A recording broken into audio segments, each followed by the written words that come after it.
Nhảy cao thì em nhá. Sân phang cố định. Sân phang đây ạ.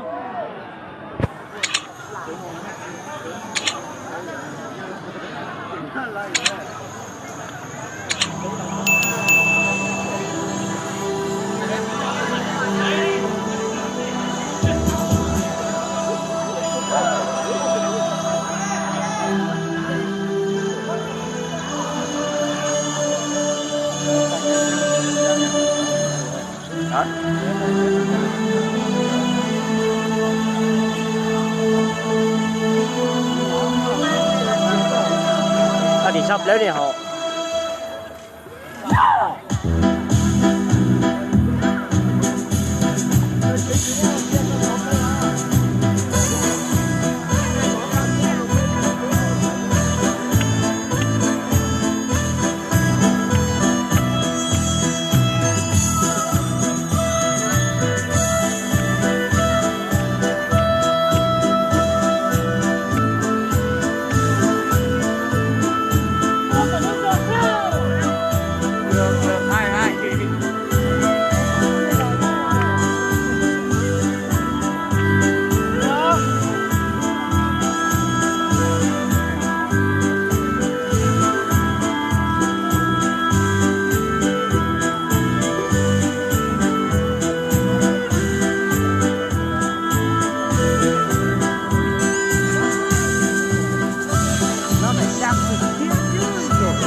Chào chị nha, chào các chị nha.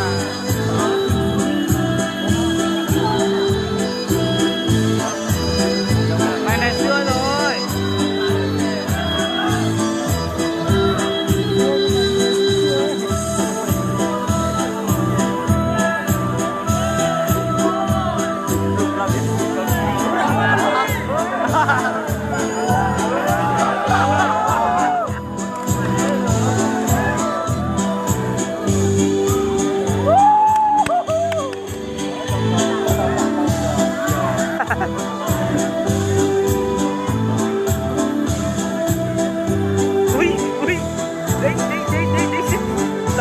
Xe rộng lọc của xe rộng cho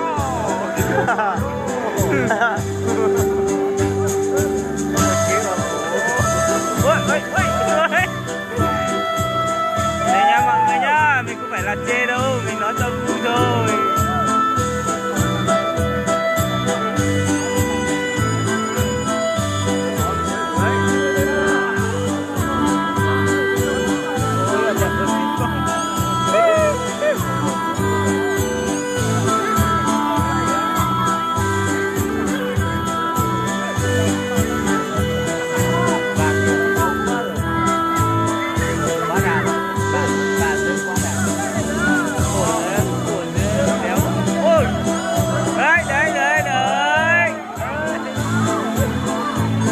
Đừng có làm thế không về.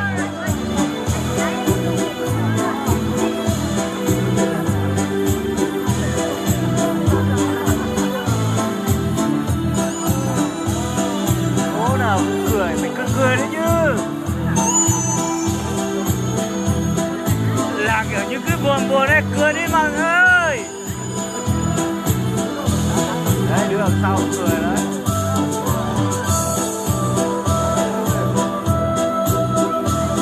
Cười lên nào.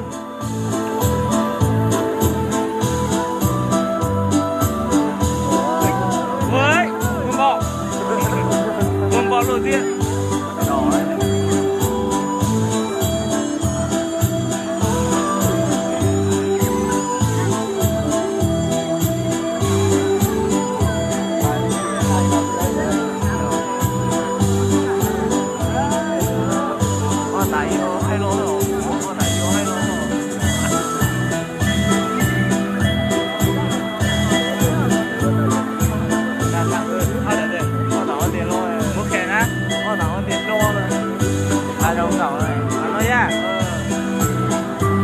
Cho chiều điểm.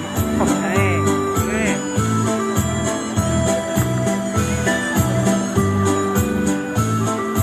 Máy rằng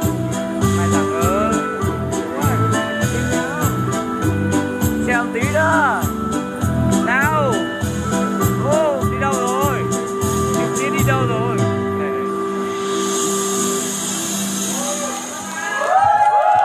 Vâng, một tiết mục hết sức là sôi động. Vâng, xin một tràng vỗ tay lớn nữa đúng không ạ? Vâng, rất vinh dự thì chúng ta ngày hôm nay trên sân khấu này chúng ta được đón tiếp một ca sĩ khá là nổi tiếng. Vâng, ca sĩ A Già đến từ Trung tâm Văn hóa huyện sẽ gửi đến toàn thể quý vị một ca khúc được